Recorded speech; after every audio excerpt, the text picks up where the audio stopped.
Hello everyone, once again welcome to our physics class. Hope you all are fine over there.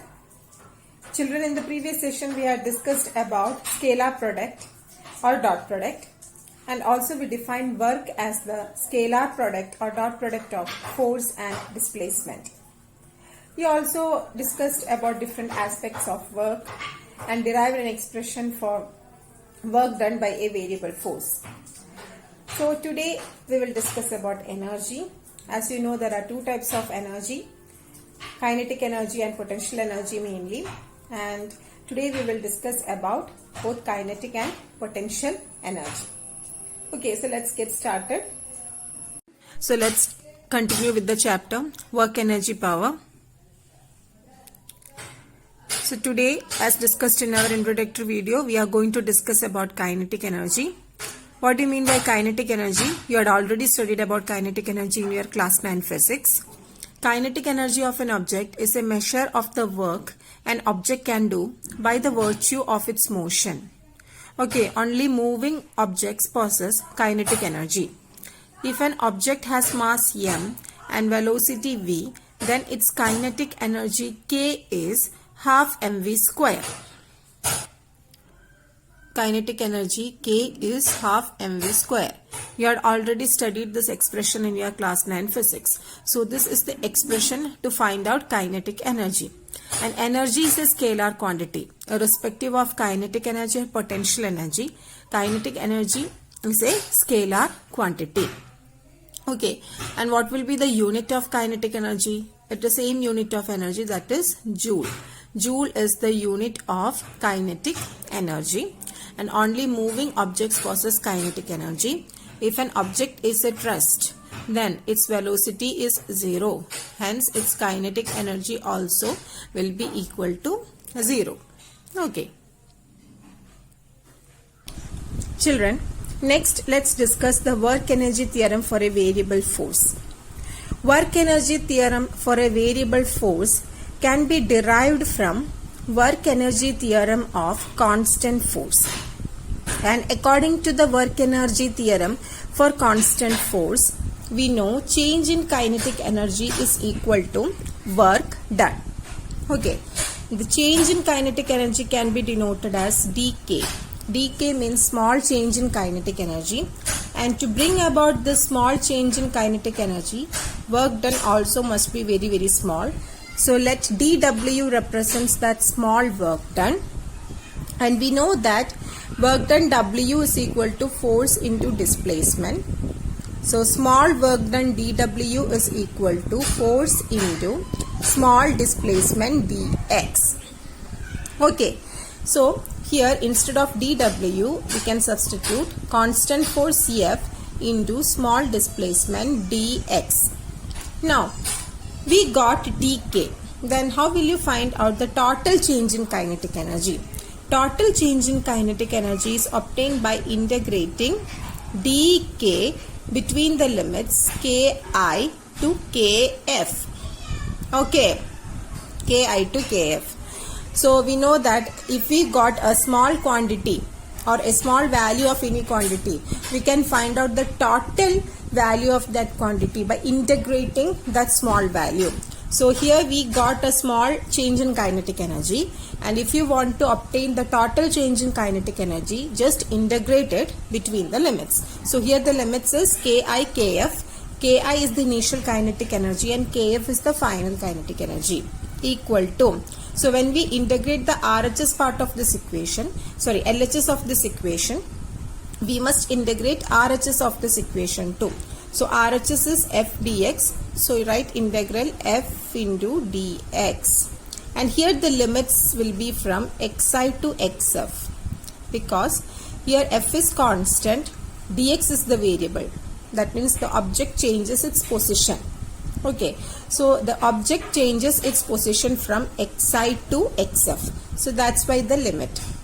And again, the property of integration is that we cannot integrate the constants. So here the force F is a constant force, and we can take this F outside the integral sign. So we will get F into xi to xf into dx. Okay. Now, we need to study some formulas of integration. You need to by heart that formula. See, integral of dx is x. Okay. So, similarly, integral of dk will be k. And if limits are there, suppose here we have integral of dx between the limits xi to xf, isn't it? So, for this integration, the result will be xf minus xi. Okay, xf minus xi. And similarly, we will get the result of integration for dk. dk between the limits ki to kf is equal to kf minus ki. kf minus ki. So, integral dk between the limits ki to kf is kf minus ki equal to integral of xi to xf into f dx. Just look at the LHS of this equation. LHS of the equation represents kf minus ki, which is the change in kinetic energy, and RHS of this equation represents work done for a variable force. In the previous session, we had discussed the expression for work done by a variable force. So, what was the expression? It was integral f dx. So, this portion represents work done by a variable force, RHS part. LHS part represents change in kinetic energy. So, this expression is the work energy theorem for a constant force, and this expression is the work energy theorem for a variable force. Okay. So, this is the expression for work energy theorem by a variable force. Now, next we can discuss about potential energy. So, kinetic energy is over. Next we can discuss potential energy. It is the stored energy by virtue of the position or configuration of a body. For example, if we consider a stone, somewhere it is located on the second floor of your school building, it will have some potential energy because that stone is located at a certain height from the ground.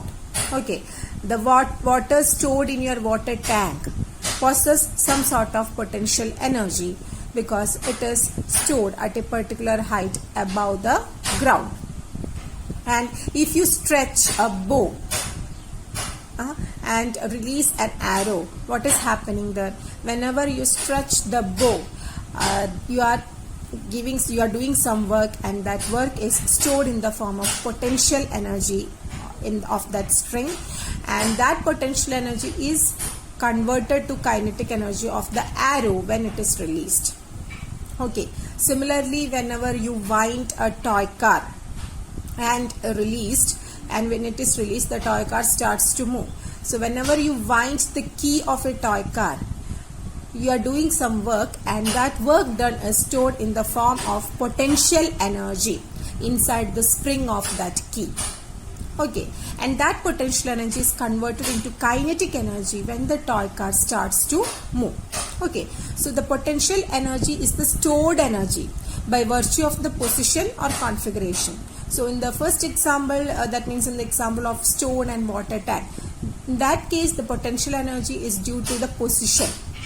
But in the examples of that toy car and the bow, that case the potential energy is due to the configuration of a body. Some elastic nature is possessed by the body, a spring-like nature, and due to that configuration, potential energy is stored there. Okay. Now consider a mass m which is raised to a height h from the earth's surface against the force of gravity. We know that whenever we raise an object from the surface of the earth, we are doing work against the force of gravity. Then the work done will be, you know the equation for work done. Work done is force into displacement, and here which is the force, it will be our gravitational force, and that will be mg. Mg is the expression for gravitational force into h. H means the distance through which the object is moved, or that mass is moved. Suppose this is the ground and you have raised an object with mass m from the ground and let h be the height through which it is raised. So what is the force? Force is mg, and what is the displacement? The object has moved through a displacement of h, through distance of h. So the work done will be force into displacement. Force is mg and displacement is h. So work done will be mgh, and this is the expression for our gravitational potential energy. So what is gravitational potential energy? It is mgh. Okay. Now, what is the relation between gravitational potential energy and kinetic energy?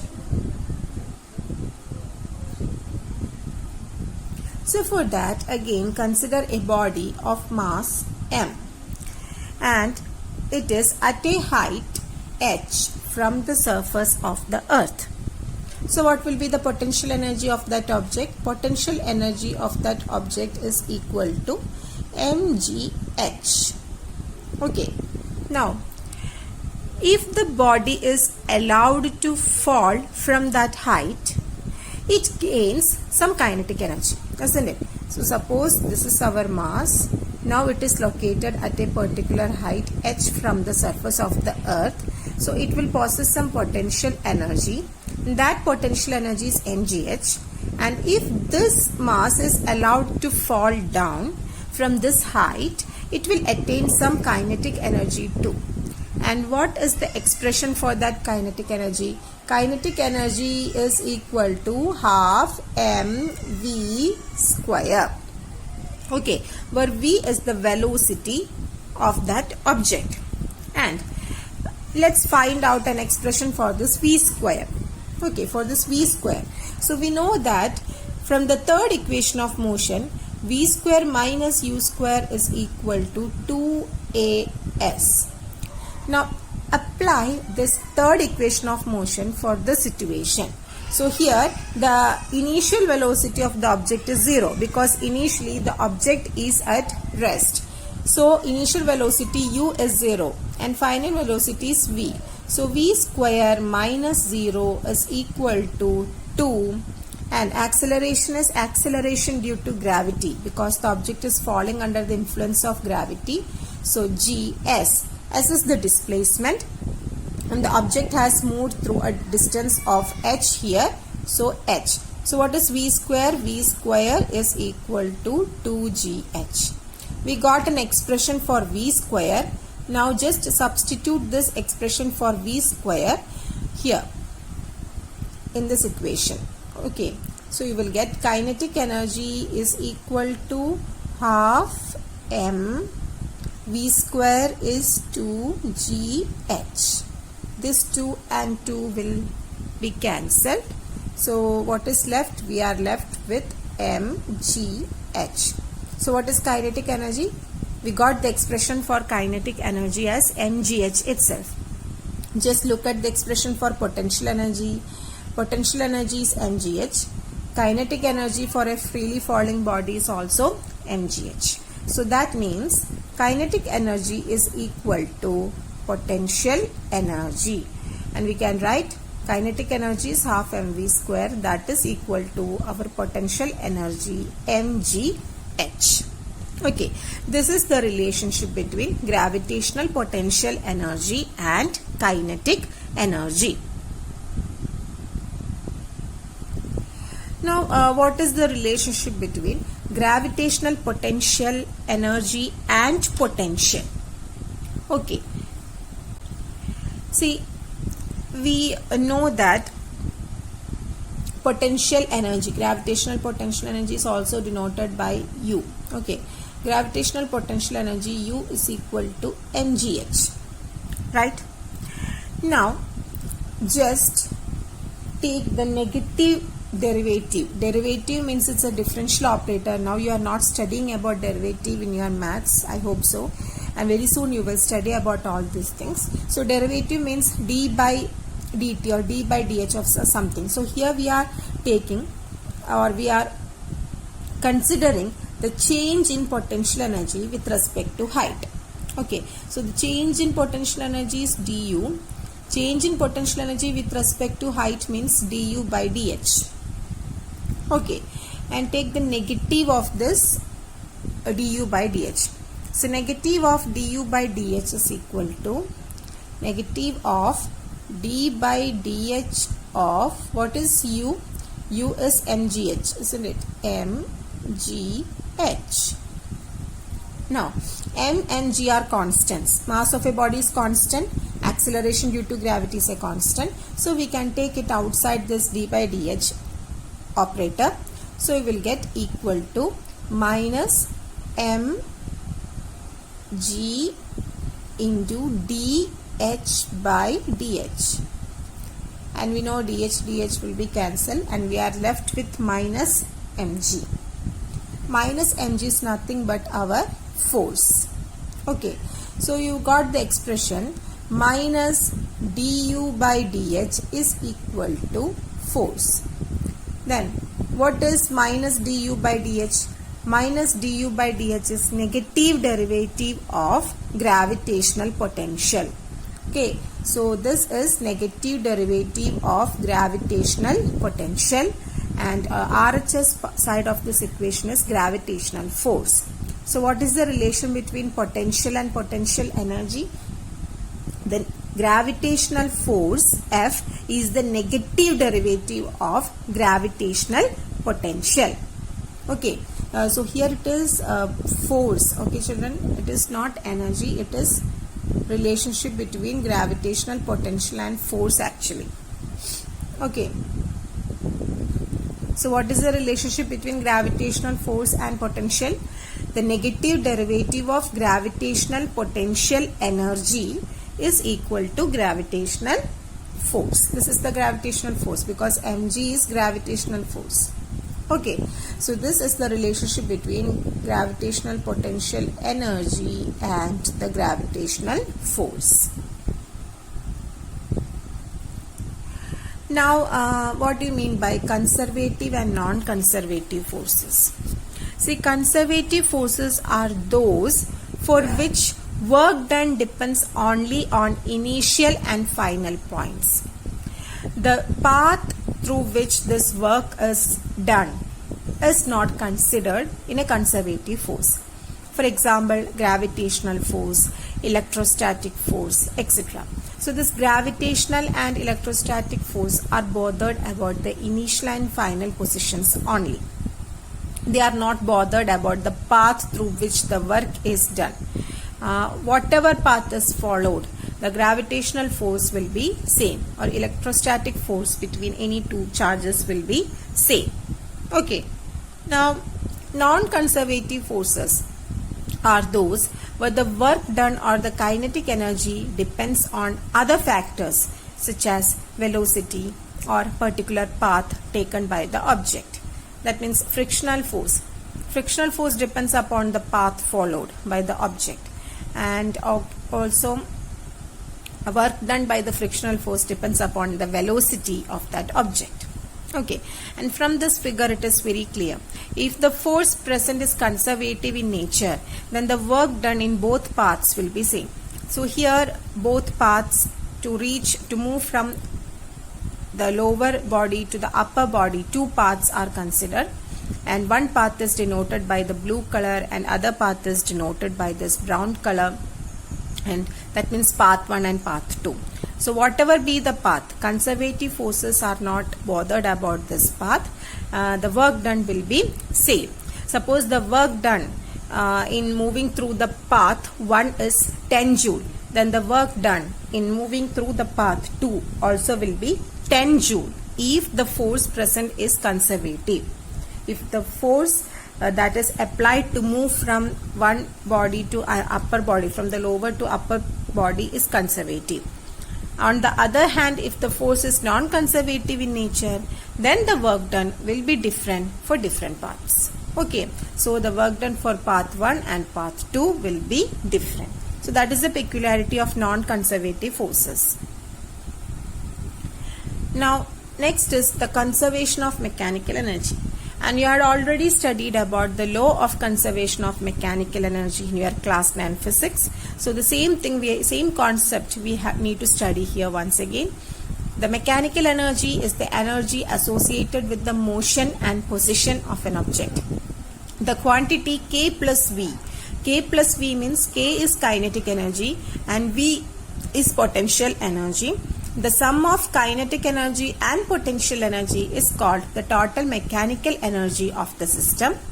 So the total mechanical energy of a system is conserved if the forces doing work on it are conservative. Okay, so the total mechanical energy of a system will be constant if the forces acting on that system will be conservative, that is independent of the path. Now, how can you prove this law of conservation of mechanical energy? So, how can you prove the conservation of mechanical energy for a freely falling body? So, this is A, for a freely falling body. Okay. So, for that, consider this particular diagram. Consider a body of mass m at a height h from the ground. So, there is a body of mass m. This is the body. It is situated at a height h from the ground. Okay. Now, here we will consider 3 points in between this point and the ground. So, in between we will consider another point. So, let this point be the ground level. Let it be C, and let this point be A. Let this point be B. B is the midpoint. And let the distance between A and B, let it be x. Then what will be the distance between B and C? It will be h minus x, isn't it? H minus x. Okay. Now, we need to find out the total energy at the points A, B and C. Okay. So, first let's find out the total energy at the point A. So, first we can find out the potential energy. The object is situated at a particular height h above the ground. So, that object will possess potential energy. That potential energy is equal to mgh. This object is at rest. So, it does not possess any velocity. Hence, its kinetic energy is 0. Then the total energy of this object at the point A will be mgh plus 0, that is mgh. So, the total mechanical energy at the point A is mgh. Now, let's find out the total energy at the point B. Okay. So, at the point B, the body has travelled a distance x when it reaches the point B. The velocity of B, the velocity of the object at B, can be found out using the formula. That means our third equation of motion. V square minus u square equal to 2as. Okay. From this equation, we will obtain the expression for V square. So, in this case, the initial velocity of the object is 0. So, u is 0. Then V square is equal to 2g, because the body is falling down under the influence of gravity. So, acceleration will be acceleration due to gravity, g. Then s. S is the distance travelled by the object. So, on reaching the point B, the object has travelled a distance of x. So, the distance travelled by the object is x. Then V square is equal to 2gx. Now let's find out the expression for kinetic energy and potential energy. So, here potential energy is U is equal to m g h. H means what? Height of that object from the ground. So, when the object has reached the point B, what is the height of that object from the ground? So, when the object is at B, the object is situated at a height of h minus x from the ground, isn't it? So, in this case, height will be h minus x. That is equal to mgh minus mgx. Okay. Now, what is the kinetic energy? kinetic energy of the object at the point is B is half mv square, and we already got the expression for v square. What is v square? V square is 2gx. So substitute half m into 2gx, and 2 will cancel, and we are left with mgx here. Then find out the total energy. The total energy will be the sum of potential and kinetic energy.